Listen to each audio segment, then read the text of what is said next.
My husband had an affair with my coworker, who just so happens to be my best friend, the entire time that we were trying to have a baby. But now that I exposed him for the cheater that he is, he's now begging me to let him back into his life. And at this point, I am so broken and confused, I seriously just don't know what to do. Here's what's currently going on. Subscribe to Am I the Jerk and hit the bell to turn on notifications. Okay, for a bit of background, we've been married for 4 years as of January. Also, we've been together since college. My husband and I moved here states away from where we're from, just so he could do his job. And that was about 2 years into our marriage. We knew nobody here at first, and my God, it was a very hard adjustment for me. I didn't really want to move, but I love my husband and I wanted to support him in his career. I always knew that based on his job, there was a good chance that we'd end up moving to another state sooner or later. I have a teacher's license and I was working as a teacher prior to our move, but we live in a pretty small town with not many teaching opportunities. So I ended up just getting the best job that I could for now as sort of like a temporary thing, and that's where I'm currently working at right now. One of my coworkers was around my age, who was also a newlywed and not originally from this area. So we sort of like clicked and became pretty good friends. And eventually it led to us getting together with our husbands, and honestly, we would hang out together as the four of us a lot. Well, about 9 or 10 months after I moved here and met her, she got pregnant with her first baby. And honestly, I was so happy for them. And at the moment, the baby is currently 5 months old. Now, my marriage was doing okay during that time. I mean, I loved my husband, but I went through several periods of intense homesickness. I was feeling really depressed during this time. So we decided we had to start building a life and a family of our own. Because although we had visited our family and they visited us, we were likely never moving back there ever again. I think I caught the baby bug being around my coworker throughout her pregnancy, and my husband and I decided to start trying for a baby of our own. But here's the thing, I just wasn't getting pregnant. I started to get more depressed and worried that after 4 months of trying, there was seriously just nothing happening. And yeah, I know, 4 months isn't that long, but at the time it felt like it was. Well, after 5 months into trying, I did get pregnant, but things didn't quite work out, if you know what I mean. So we decided to put the baby thing on pause for a little while and just focus on things that we've always wanted to do together, visiting certain places and things like that. But during that whole process, my friend was like my biggest comfort and supporter. I told her absolutely everything going on in my marriage, in my life, and very personal details that I wouldn't even tell people in my family. We basically became especially close during that time. Now, as a reminder, before I go any further, we live in a pretty small town here. Anyways, another coworker of ours who is like a 50-something-year-old old woman who is very blunt just straight up texted me one day saying that she saw my husband and my coworker, you know, the coworker I confided in all the time, sitting together in his truck in the parking lot of a hotel. Now, my brain immediately jumped to try and like think of some sort of excuse, or maybe she was mistaken like anything else. I couldn't really think of any innocent reason why those two would be together in his truck in a hotel parking lot, because to my knowledge, they had never just been alone, the two of them, period. So I immediately asked him what he was doing, and he just straight up denied it. In fact, he said that he was somewhere else working and that my coworker was mistaken. But in my gut, I didn't believe him. I didn't think my coworker would mistake that, and she's not really the type to make something up just to stir drama. And I honestly don't know why, but I decided to try and believe him, but inside I was still suspicious. I didn't tell my friend coworker anything about it, and again, I don't know why I didn't confront her about it then, but if it wasn't true, I didn't want to blow everything up. I also felt embarrassed if it was true, and I didn't want her to know how hurt I felt. So I sort of cooled down my friendship with her, but I never said a word about anything. She never asked if anything was wrong or what was up, or even why I was acting so differently at work, like literally nothing. And that should have been like my biggest clue right then and there, because a true friend who wasn't sleeping with my husband would have asked me what was going on. So about a month went by, and my husband said that he had to go away for a 3-day trip for work. He said he was going to be up in the mountains for this training trip. Well, guess who asked for 3 days of PTO from work for the exact same 3 days? And yeah, that's right, you guessed it, it's my female coworker. In that moment, I stayed silent, but I was absolutely seething. And that night, he went to bed, and I spent over 30 minutes trying to figure out his passcode on his phone until I finally got in and I looked at his text messages. And you know what? Yeah, he was definitely going to be in the mountains, all right? In the mountains in a cabin with her. Their entire conversation was just dirty text messages and pictures back and forth. They were meeting up multiple days a week during lunch breaks just to spend some quality time together, if you know what I mean. And yeah, you heard that right, multiple days a week. We work at a company that's open 7 days a week, so we don't all have like the traditional Saturday through Sunday weekend off. She's actually off on Sunday and Monday, and I'm off on Monday and Tuesday. So on some days, he would be going to her house on Sundays and Mondays when she was off work, and they would spend some time together while her little baby was there in the home. Well, needless to say, I was awake all night after this. I mean, how can you sleep after finding out something like that? I mean, if anything, I'm just really glad I didn't do something stupid. As soon as he woke up, I launched into him. He tried to deny it all, which I knew he would, but I had screenshots of their text messages. I had all the receipts. So he eventually starts to cry and say, "Oh, I'm so sorry," eventually going into detail about how they're really compatible in certain ways, if you know what I mean. This eventually leads to my husband saying that supposedly I wasn't spending enough quality time with him in the way he wants, which all comes down to me just being depressed. Eventually, my husband told me that it's been going on for 6 months, which means that she was still pregnant when all of this started. So after everything I sacrificed and gave up for him, this is what he does to me? And while I was going through trying to get pregnant and losing the first child and spending so much time talking to her and sharing so many personal things with her, the entire time she was sleeping with him. The betrayal I feel is unreal right now. My marriage, my closest friendship, my job, literally it's all gone in a puff of smoke. And now I just don't know what I'm gonna do. This was like, what, 2 weeks ago that I found the text message as proof? I took a few days off of work because I just couldn't be around her, but I've been going to work and literally working right next to her every single day. I told everyone at work though, and they all know, and I just don't care how unprofessional that was. But I just can't believe she continues to show up and not act like there's any sort of like shame associated with what she did. My husband is begging for another chance and I just don't know, because right now I seriously am at a loss and I really just don't know what to do here. Oh my gosh, I don't even know where to begin with this, dude. Your husband's a piece of crap. Let's just start with that. He literally went behind your back when you guys are trying to start a family. Here you are just desperately saying like, dude, I'm trying to get pregnant. I'm trying to have a kid. We're trying to like start our life together. Please, let's just make this happen. We already lost the first one. I don't want to lose another one. Like, come on, let's get this going. And the entire time he's cheating on you behind your back with your best friend. Like, if this is not the plot of a Korean drama, I don't know what is. But seriously, that is so disgusting and messed up. And also, I think it's important to note that this lady is completely psychotic. Who in their right mind would actively cheat on like their friend from work and just go to work and be all sunshine and rainbows? She's walking around just as if nothing's wrong, just being like, yes, everything's fine. I'm only a homewrecker. Nothing's wrong here. Like, dude, these people suck, all of them. So for me, I can only speak in my situation. Like, if I was in your shoes and I found out my partner was just cheating on me the entire time, if I discovered secret text messages and these spicy pictures that they're sending back and forth, as well as these premeditated plans to like meet up and spend some time together, or even the final straw of them planning to go to a cabin in the woods and do whatever they want together, like that would be more than enough evidence for me to be like, I'm breaking up with you, I'm divorcing you, and I'm leaving you entirely. Because bro, this goes way beyond any kind of like, oh, I made a mistake, I didn't mean to. This is so premeditated and so planned out, it denies any chance of like, oh, it was an accident, this is a mistake. Like, no, this is not a mistake. He wanted to do this. He wanted to go behind your back and make sure you didn't know about this. And she also was a willing accomplice, dude. She happily listened to you when you're crying about being depressed and how you're so sad that you want a family and you miss your family back home and it's just really hard right now. She was more than willing to be an ear to listen to, only to then bang your husband behind your back. Like, dude, everybody in this story sucks and I would cut all of them off. So yeah, in my opinion, if I was in your shoes, I would be dumping, divorcing, doing whatever I could to get away from him. Also, I would be going to whoever the owner was of the store I work at and explaining that the lady next to me has been sleeping around with my partner. I'd be like, holy crap, she's a homewrecker, that one right there. Please fire her. Like, how does she still work here? Because this is a crazy scenario. This is so awful. I'm so sorry you're dealing with this. And hopefully you're able to find some kind of solution that works for you in your specific situation. If you like Am I the Jerk, and I think you do, then you need to check out Am I the Genius. Subscribe to them down below. They'll be in the description. And also, if you want to submit your own stories, go to AmITheJerk.com/submit. That's the best place on the internet to submit your stories and share them with the world. Also, I want to give a big shout out to this user who basically said that they love this podcast. They're listening to the show all over the place when they're cleaning or when they're like working on their book, and I think that's awesome. So leave a comment down below. Seriously, like, I want to know, where are you when you're listening? Because I'm curious how many people are on the toilet when they're like listening to the podcast. Anyways, back to the video and on to the next story. Am I the jerk for telling my roommate's parents the real reason he's been too busy to call them? Because now my roommate is super pissed off at me, basically saying that I overstepped a boundary. And now at this point, I seriously just don't know what to do. Okay, so my roommate has been dodging his parents' calls for like 6 weeks in total. And I'm not talking about like, oh, just missing them. He's like actively declining and then texting, oh, I'm too busy, I'll talk to you soon. Now, I knew what was going on because he told me. He got passed over for a promotion, things were bad with his girlfriend, he started started going out a lot more. He was spending money that he'd been saving up. He was just kind of in a funk overall. He vented to me about it a few times, so I had the full picture. Now, his parents are older. They're not super tech savvy, and they ended up reaching out to me on Facebook because apparently I came up in a conversation at some point and they found me. His mom then sent me a message asking if he was okay because she was starting to worry that something was actually wrong with him. I then just told her, yeah, he's fine. He's completely healthy. He's just going through a really stressful period. She then replied, well, what kind of personal stuff? Now, I didn't give details, but I did say something like, well, I think he just needs some space right now, and maybe reaching out less frequently might actually help. I then told my roommate about the whole conversation, and if I'm being completely honest, he was pretty upset. He said that it wasn't my place, and that I had made something that was already complicated even more complicated with his family. I thought I was helping an anxious mom stop worrying about something serious when nothing serious was going on, and yet he thinks I betrayed his trust even though I came to him about it myself. So am I the jerk here? Because I really just don't know what to do anymore. Okay, dude, I don't think you're the jerk at all, but also, holy crap, I would have stayed out of this entirely. Maybe I'm not a good friend or something like that, but dude, if someone else's parents is messaging me and they're like, hey, what's going on with our son? Do you know anything? I would have gone to my roommate and be like, you need to call them back. This is annoying. Like, seriously, I wouldn't get involved in this way. That's just my personal take. Like, I'm not gonna put my face in the hornet's nest because this is what happens. Your roommate could turn on you and become a nightmare, and then you've got to deal with this person every single day, even though his mom suddenly has solace for whatever's going on. So no, I think overall you're not the jerk for informing the parents of what's going on, but I really do think it was foolish getting involved in the first place. Like, I really think that was a mistake, and I think you're seeing the results of that. My parents basically said that I would be cut off from the family if I went on a fully funded research trip up to New York City. And now that I'm deciding to go on that trip and I've already basically set everything up, they're now saying they're going to follow through with that and I'm not going to have any access to my family any longer. And at this point, I feel very frustrated and I just don't know what to do. Here's what's happening. I'm a 20-year-old female and I received a grant of just under $4,000 to travel to New York City for 10 days for a research trip. This trip is the starting point of a larger project that I will be working on for the next 2 years, and it'll help me secure my future post-graduation. When I told my parents that I received the grant, the first thing they said was that I was going to get pushed onto the subway tracks. This was then followed up with asking what would happen if I didn't go. They expressed multiple times that they did not think I was capable of going on this trip, and even involved one of my friends, telling her that I don't understand how money works. Now, I effectively do not need my parents to function outside of my financials. Like, they co-sign my loans, but that's about it. But on the other hand, my parents rely on me heavily to make my household functional, and my role in the family makes me like a third parent, and yet despite this, I'm micromanaged like a child. To prove to my parents I was capable, I planned the whole trip and decided to bring it up again when I had all the important details, so I could answer their questions no problem. Now, it unfortunately took me until like 2 weeks before the trip to get everything together, since I struggled to find a place to stay and doubted whether the trip would even happen in the first place. After telling them that I still planned to go on the trip and it was fully prepared,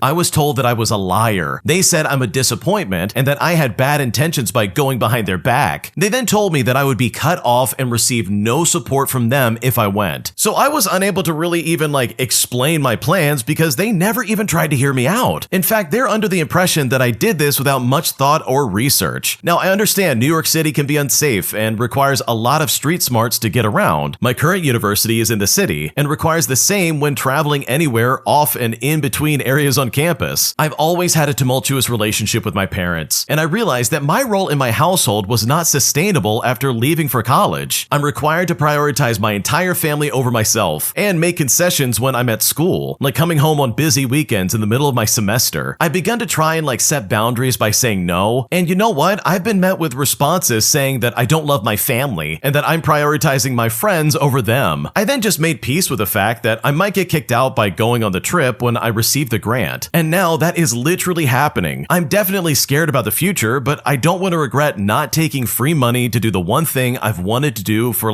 basically my whole life. I think I can make being financially independent possible, but it will probably take a lot of work. But on the other hand, it's probably going to be a relief to not have something that they can manipulate me with. So seriously, am I the jerk in this situation for going? Because I just don't know what to do anymore. You're not the jerk. Dude, your parents suck. The only reason they want you to stay behind, and I think you know this, is because they want want you to run the house still. If you're away, that means their slave is no longer working for them. And that's not fair for you, dude. Like, you deserve to go on this trip. Especially if you're getting money from a grant to do it. Like, what's the problem here? It's not like you're leaving the family permanently. You're gonna be back in 10 days. So for them to be like, wow, you're out of the family, we're cutting you off. Like, bro, I would take that as a blessing in disguise. Because when I get back from New York City, I would happily get a job and start working while I'm in college. Like, I don't know about you, but I got no problem doing that, dude. I will happily save up my money and move on with my life. So no, you're not the jerk. Your parents suck, and honestly, the fact that they're trying to guilt trip you over this is all the proof you need to show that, yeah, these people don't care about you, and they only want you to stay around so they can control you more. Am I the jerk for refusing to go to dinner after my parents invited my sister and her kids? Because I know for a fact that is going to be a chaotic dinner and I simply just don't want to be there. And at this point, I'm not sure if I'm like a jerk for not wanting to go or if I'm even just a little bit justified. Here's basically what's happening. Okay, so I was supposed to go for a meal with my parents today with it just being the three of us. I don't often get to spend a lot of time with them both because my dad is pretty busy with work. So I was looking forward to it, and also because they were taking me to my favorite restaurant. Well, this morning, my mother casually told me that she invited my sister, and by default, her kids too. And of course, my sister said yes, because she will take any opportunity to dine for free. Now, my mother told me this like it was no big deal, and I would have no reaction to it at all. But I don't particularly enjoy my sister's company, but it is bearable, so I wouldn't have a problem going to a restaurant with her, but my god, it would definitely be annoying. But my niece, on the other hand, is a completely different story. My sister, for reference, has two kids. One's only a few months old, like it's literally just a baby, and the other is 3 years old. Now the baby's fine because she can't talk or walk, but the older niece is feral, and I would never invite her anywhere I knew I would be, because she's just not pleasant to be around. Being in public with her in general is a disaster, but I've been in restaurants with her a couple of times, and it was an absolute nightmare every single time. She doesn't stay in her seat and she runs around, she sticks her fingers in glasses, she doesn't even eat the food most of the time, and she just whines non-stop. And it's embarrassing